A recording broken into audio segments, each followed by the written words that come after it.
प्रदोष व्रत की पूजा कब करनी चाहिए और जानिए प्रदोष व्रत की महिमा। मित्रों, आज हम आपको बताएंगे कि प्रदोष व्रत क्या है, प्रदोष व्रत का महत्व क्या है और प्रदोष व्रत की पूजा कब और कैसे करनी चाहिए। सबसे पहले जानेंगे प्रदोष व्रत क्या है। आगे का वीडियो शुरू करने से पहले हे भोलेनाथ, जो भी आपके चरणों में वीडियो को लाइक और चैनल को सब्सक्राइब करे, उसके सभी कष्ट दूर हों और जीवन में खुशियां आएं।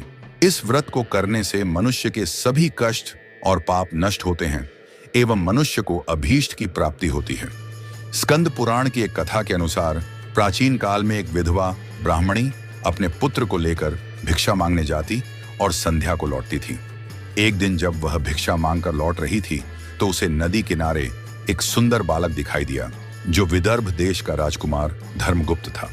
शत्रुओं ने उसके पिता को मारकर उसका राज्य हड़प लिया था। उसकी माता की भी अकाल मृत्यु हुई थी। ब्राह्मणी ने उस बालक को अपना लिया और उसका पालन पोषण करने लगी।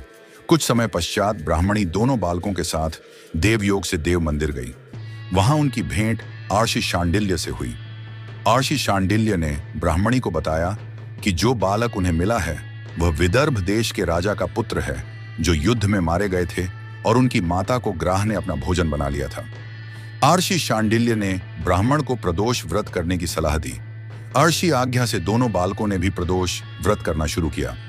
एक दिन दोनों बालक वन में घूम रहे थे, तभी उन्हें कुछ गंधर्व कन्याएं नजर आईं।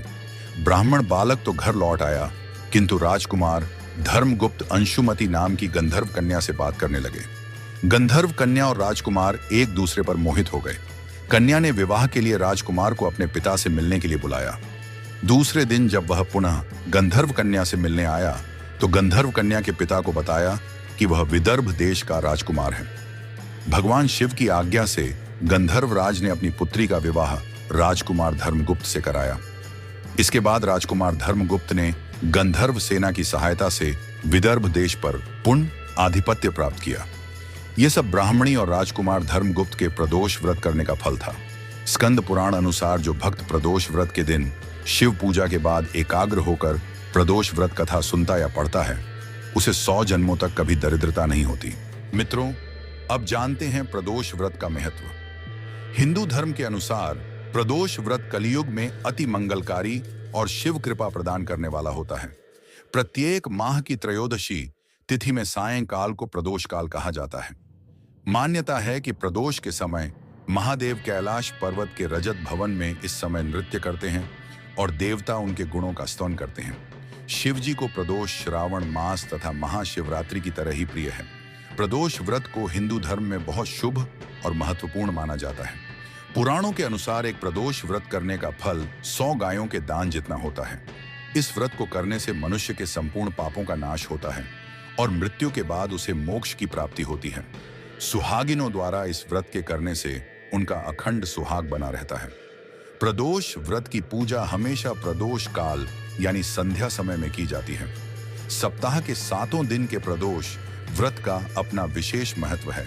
चलिए अब जानते हैं प्रदोष व्रत पूजन विधि।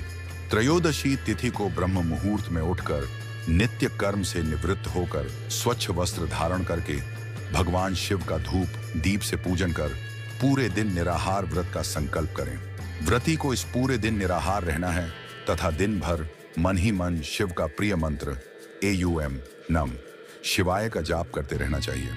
प्रदोषो रजनी मुखम के अनुसार सायंकाल के बाद और रात्रि आने के पूर्व दोनों के बीच का जो समय है उसे प्रदोष कहते हैं। व्रत करने वाले को उसी समय भगवान शंकर का पूजन करना चाहिए। संध्या काल में सूर्यास्त होने के पौन घंटे पहले स्नान करके श्वेत वस्त्र पहने। ईशान कोण में किसी एकांत जगह पूजा के लिए उस स्थान को गंगा जल से शुद्ध कर लें। अब धूप दीप नैवेद्य और पुष्प से शिव पार्वती की विधिवत पूजा अर्चना करें।